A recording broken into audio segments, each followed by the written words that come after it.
Hello and welcome to the Physionic podcast. If you are just listening to this, you might not be able to tell, but I have a guest with me today, and my guest is actually my own father. Hi, y'all.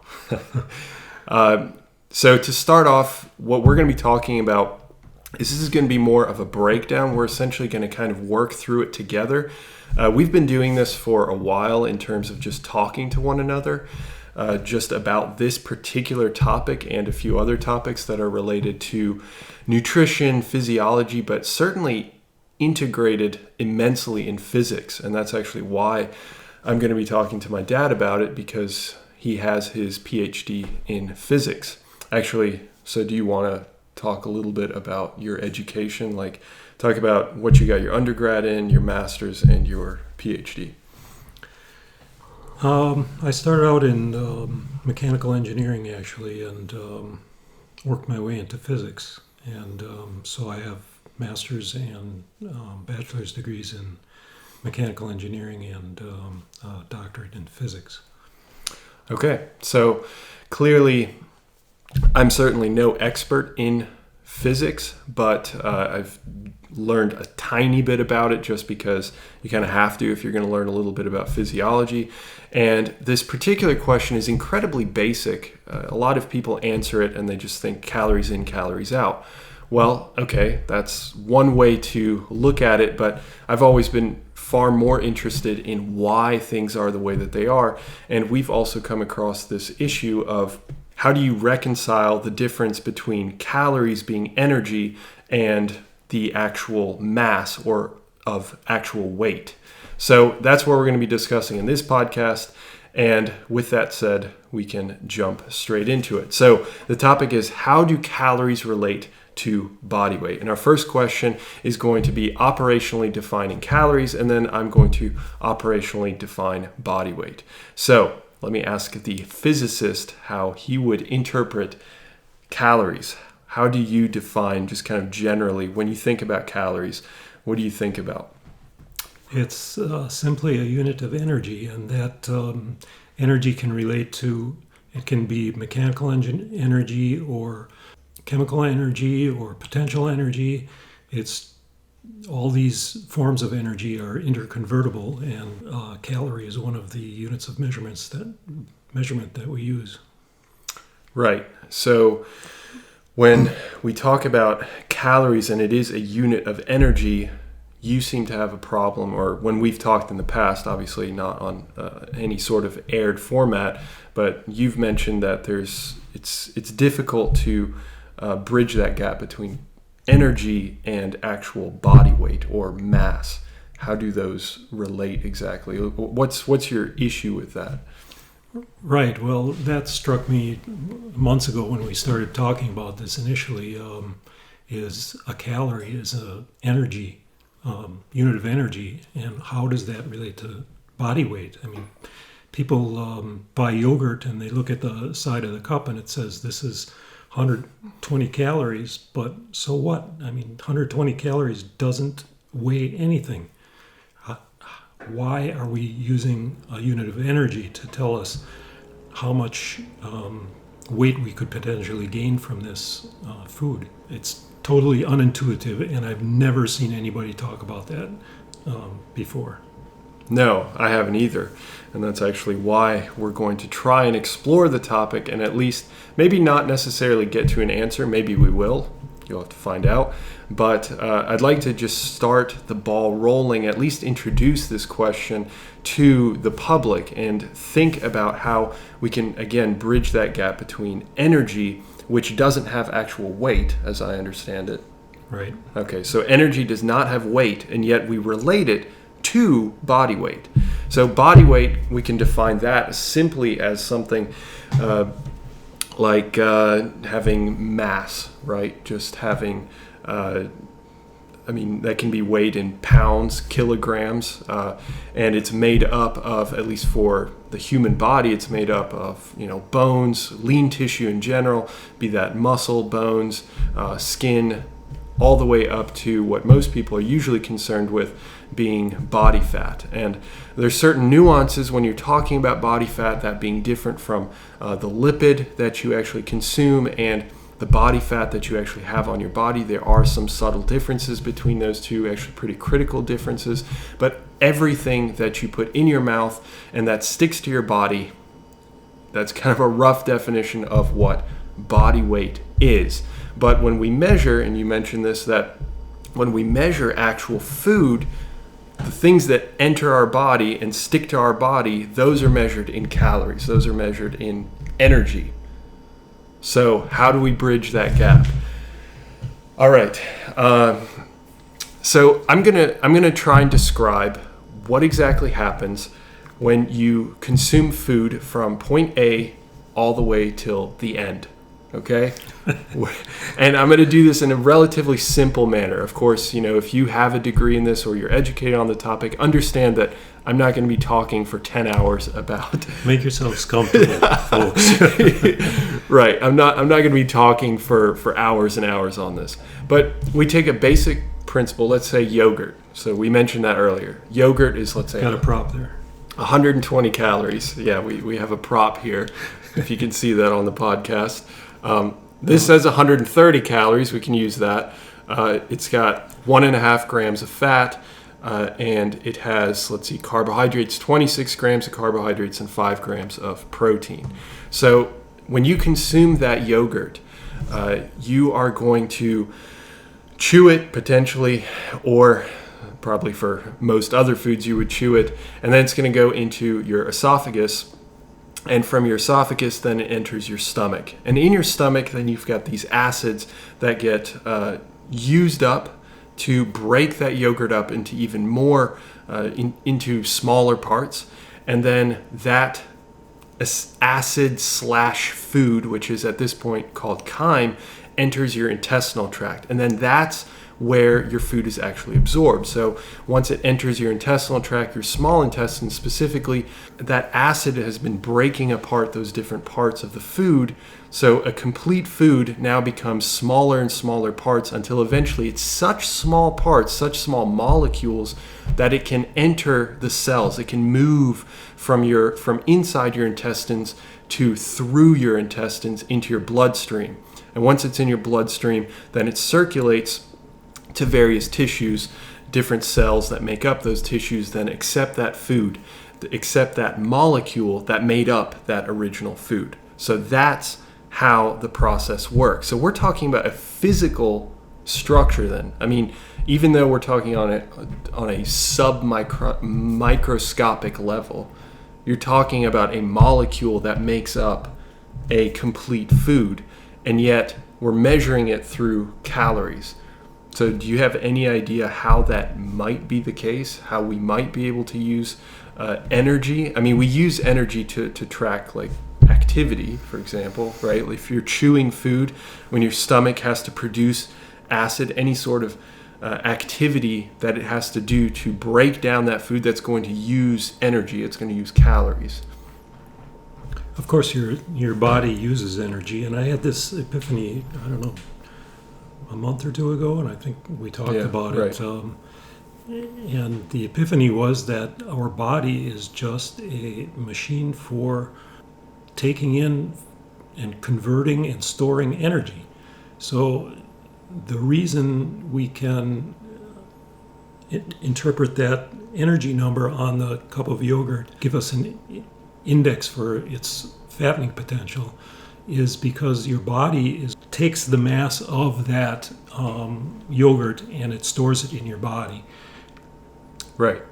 And this is kind of an epiphany that I had when we had this discussion, talking about, it's true that you can talk about calories, but honestly, it's better to separate the mass of the food, or the weight of the food, or the parts of the food, the molecules of the food from the calories or the energy that it provides. Because not only do these molecules offer us energy, that would be a purely metabolism-centric point of view of food. So that yogurt, when it's broken down into its constituent parts, its molecules, its single molecules, let's say for the carbohydrates within, those get broken up into glucose, right? So glucose, then you have a single molecule of glucose, and that gives you the potential for a certain number of ATP molecules to be produced. But you can also store that glucose, or your cells can use that glucose molecule for some sort of structural benefit. So it can. There's a process called glycosylation, which is a situation in which you are using a sugar and you are attaching it to particular proteins, and that's a signaling molecule. Then it's not being used for metabolism anymore. So it's important, and I think really nobody talks about this, that you can separate those out and understand that. I mean, sure, the calories in, calories out model is absolutely true on a physical standpoint, but when you're talking about physiology, it becomes far, far more complex than that. It's still true, it just becomes more complex because you have these molecules that can be integrated in the body. On the other side, though, when you are looking at it from a metabolism standpoint, and that's what you're looking at when you're looking at calories, bridging that gap. So now we're at a single molecule that goes down. For example, glucose goes down, glycolysis, and is broken up into smaller and smaller subfractions of that one molecule. And during that time, you're producing ATP molecules. So, and correct me if I'm wrong, but my understanding is that calories is a measure of, you can also use it as a measure of like heat energy. Right. So if you can use it as a measure of heat energy, then anytime you're breaking a bond of ATP, anytime you're using ATP, and you guys might be familiar with the idea that ATP is the currency of the cell. You know, when you think of the mitochondria as the powerhouse of the cell, that's like the most basic thing that people always love to joke about in biology. And that's because it produces ATP. It creates that currency of the cell. And anytime your cells are going to use ATP, you're getting a breaking of bonds.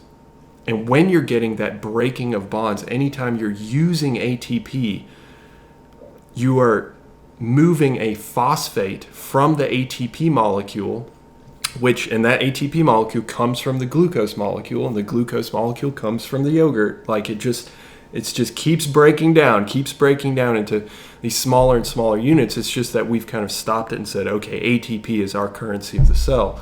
When you get that breaking of the bond, you get this release of energy, and not all of that energy goes into a metabolic process. Some of it is lost. It's like 70-75% of it is lost as heat. So do you think that's how we get that relationship between calories and an actual food? I think the only way to understand it clearly is to think about conservation of mass and think about conservation of energy separately. So conservation of mass would be what? Like just in a vacuum, what would be conservation of mass? And then what? Well, first cover conservation of mass. What is that? Well, it's the idea that mass is never created or destroyed in the absence of nuclear reactions. So in most physical processes in our world, if you've got mass, you're never going to get rid of that mass. I mean, if you've got a lump of mass, you can do anything you want to it. That mass is not going to change. You might be able to burn it, for example, and then you'll have parts of that mass go off as carbon dioxide into the atmosphere, and it looks like it's disappearing, but it's not actually disappearing. It's just being converted into a different physical form. So would you say that's a bit like what I was describing earlier with this glucose molecule? It keeps or food in general just keeps breaking down to smaller pieces. You can be assured that conservation of mass is in full effect during that process. So if you eat a cup of yogurt, which is 6 ounces of yogurt, you have gained exactly 6 ounces. And there's no getting around that until maybe you're going to breathe some of it out. I haven't really thought about the process of breathing. If you breathe out more mass than you breathe in because of the chemical reactions that happen in your body, of course you're going to excrete some or all of that mass. But you can be sure that whatever chemical transformations take place in your body, you're not losing one iota of mass. So it has to be an equal bout. Whatever comes in then has to somehow come out or stick, or whatever happens to that mass, it has to be accounted for. Every single Right. microgram of that mass has to be accounted for. Right. And what he's referring to when he's talking about breathing, because that might confuse some people how mass would relate to breathing, is, and you may or may not have heard this before, but when you're going through these metabolic processes, again, if we go back to our glucose molecule, as it's going through glycolysis, it's being broken up into smaller and smaller molecules, different molecules, things of that nature. And at the end, it gets formed into pyruvate. A pyruvate molecule then goes into the mitochondria, and in the mitochondria, it turns into acetyl-CoA. You can see it's just these continuous conversions to different molecules, and then it goes through a process called the TCA cycle. And the TCA cycle is where we breathe out some of these products, some of these molecules are turned into CO2, and that's why we have to actually breathe. I mean, that's a big reason why we have to breathe. While the remaining parts of that same molecule, some gets breathed out as CO2, and some of it finishes the cycle and goes through what's called the electron transport chain, and that requires oxygen. So there we go. So suddenly oxygen is needed to be breathed in, and CO2 needs to be breathed out. So you're losing some of that when you're breathing out, and you're allowing a greater production of ATP going through the electron transport chain. So I'm just trying to explain that molecule, based off what you said, is fully accounted for. Some of it's going to be lost to CO2, some of it's not lost, but used up as CO2, and some of it is going to be used to produce ATP. But regardless, whatever was in here, that one molecule, which is one molecule that makes up many, many molecules that make up the actual consistency of this yogurt, are all accounted for in some way. So then, how does that? What is the law of energy, conservation of energy then? Well, it's similar. So, except that energy. Well, I guess you just described a long process in which mass is converted from one form to another. The atoms of mass are continuously reconfigured in molecules. And energy is similar. You can take in energy in one form and convert it to other forms, but you don't lose the energy. It's still there. Okay, so let's go back to our yogurt cup example here. So this cup of yogurt has 130 calories of energy as measured by something called a bomb calorimeter.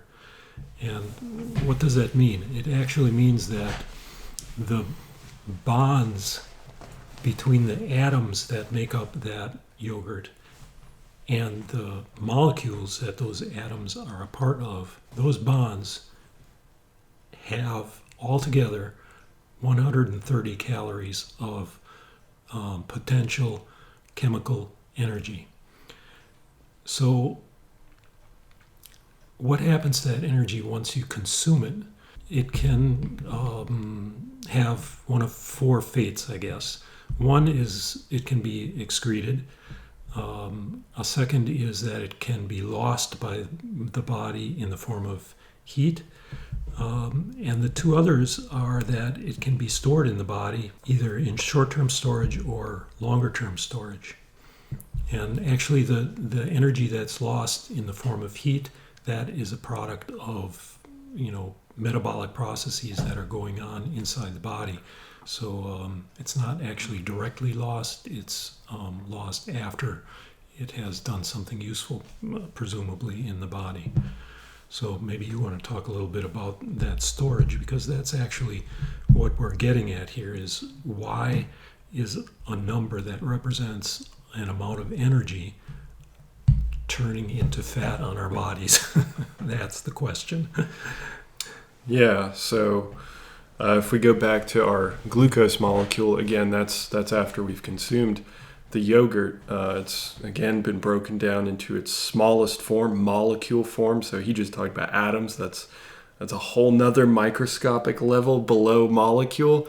We're going to focus with a molecule that gets absorbed by the intestines, goes into the bloodstream, and then, yeah, we can store it if that's in glycogen form. So specific to glucose, it's going to be different from one molecule to another molecule. But for short-term storage, for example, you could look at it as something like glycogen, which could be stored in the musculature, could be stored in the kidneys, could be stored in the liver.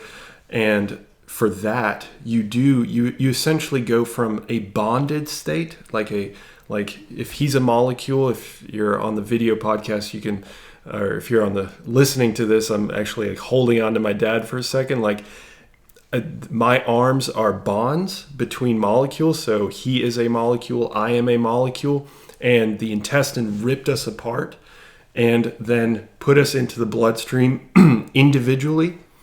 And it's going to, so then we're individually floating through the bloodstream. We end up at, let's say, the liver. And the liver will then take us in, let's say, together or separately, doesn't matter. And then it will reattach bonds. And that is a use of energy, as I understand. Like you would need energy for that process. The thing is, these transformations of molecules result in the rearrangement of bonds, and you are going to either require energy to add to that configuration to create these new molecules, or you liberate energy. And I suppose that in most cases you're freeing up energy in the form of heat, actually, and that's where you're losing this heat from the body, is because those newly formed molecules, the bonds, the total energy of those bonds is lower than the total energy of the initial precursor molecules. And the precursor molecules would be something like an ATP molecule, because that's why it's the currency of the cell, because it's so abundant that the body can continuously take energy from that and implement it into creating like storage formed molecules. So again, going back to me being a glucose molecule, him being a glucose molecule, making that bond again, the body takes in an ATP, takes some of that energy, some of it's lost, most of it is lost. And then some of it is used to create this arm connection between the two of us. And now we are two molecules that are bound together, glycogen in that situation. Fat formation, long-term storage, goes through a similar process, but your liver has to convert glucose to lipid or fatty acids. So it's going to go through slightly more processes, and with those processes, you are using more ATP as your body's going through more metabolic processes to convert one molecule to a completely different molecule. In this situation, you're going from a glucose molecule to a fatty acid, which is utterly different. I mean, they're completely different. So you can imagine if you're converting something from one completely different object to another completely different object, it's going to require a lot more work in general. So that's the exact same system your body has to implement. You're going to be using more ATP molecules. So in that process, it's more metabolically expensive to convert that glucose molecule to a fatty acid and then store it. And then that storage process also requires energy as well. And then the liberation process requires energy as well. So all along this path, you are using energy, and that's why calories in, calories out is such a simple way to look at it, and it's absolutely true. It's just you, the viewer, the listener, me, my dad, we don't have a choice as to what our body does. It's just physiology. It's just going to decide what it needs, that yogurt, whatever, that full yogurt that you consumed, it's going to decide how it's going to use it in the most efficient way. If it if it has a lot of energy, if it has a lot of ATP around because you've been gorging yourself on Thanksgiving, suddenly it's going to be like, well, we can spare the ATP to store it in long-term storage, like fat. And if you, I don't know, haven't eaten much glucose and your glycogen levels are depleted, your body's going to recognize that, oh, we're low on glycogen, we have to form some more glycogen. So it's going to start taking those glucose molecules and using ATP and the energy from ATP to store those glucose molecules in short term as glycogen. So your body's constantly, I mean, that's why if you look at a metabolic pathway, it's like 1,000 different things going on. And it's difficult to explain this stuff, and that's why people just say calories in versus calories out. But regardless, you can't break. Regardless of how complicated physiology wants to make it, it cannot break the law of conservation of mass. Or the conservation of energy. Which I guess is the idea behind this calories in equals calories out. But I don't even understand that. What is meant by that? Can you explain that? Yeah, so if you're... How is that supposed to be useful, I guess? Yeah, so if you know how many calories... Because within a certain margin of error, you could know, well, put it that way, how many calories your body, specifically your body, is using to maintain its mass, to maintain its body weight. So for me, this is a good example, why not? I've been doing it for years and years and years now. I've known how many calories it requires for my body to maintain my body weight.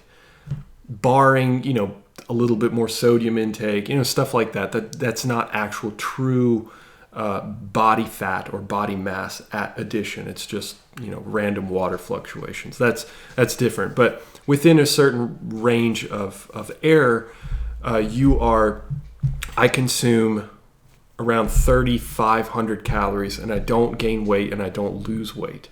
So that would be at essentially equilibrium when it comes to consuming calories. If I continuously consume that many calories, I know that based on my activity level, based on my body needing to maintain my temperature at 98.6 degrees, and that can certainly be variable from person to person as well, within 0.5 degrees, something like that, and that's Fahrenheit. That all contributes to the amount of calories or the amount of energy that your body needs to maintain your body weight. Now, if you underconsume, like let's say you go on a diet and you strategically choose to eat less energy, then your body's going to have to start catabolizing itself. And it sounds like it's a weird way to say it, but your body's going to start consuming itself. And that's why you store things. That's why your body wants to store things, because if you underconsume for one day and you didn't have fat on you, you just die. And that's not a very efficient way of going about life. If for one day you underconsumed and you just drop dead. And the opposite is certainly true as well. If you overconsume 500 calories for a long period of time, you start to gain weight. So that's the idea of calories in, calories out. So hopefully now you have, I'm not going to say a clear understanding, because that's something that we're still working through, and we're hoping to come back and have a far more scripted and professional version of what we've talked about kind of going forward. Hopefully we can find the time to sit down and really shoot with animation so that you have a full understanding of what we're talking about. But I think it's really important that regardless that you have questions, that you think about these things, that you shouldn't just accept that energy is absolutely related to body weight and just kind of accept that calories are always going to be related, because some things just don't make sense. And that's why it's really important to have somebody like a physicist look at things that are related to nutrition or physiology, and suddenly you start having questions that you wouldn't normally have. So do you have any last points that you would put out? I'll wait for the extended version. Okay. So hopefully the podcast was informative, or at least brought up some questions. If you have questions, if you have comments, things that you'd like to add, things that you'd like to see in the future, then for sure contact me. You can see all the links that are linked down below in your particular podcast platform that you're consuming this. And I wish you a wonderful day. Have a good one, guys. Bye. Bye.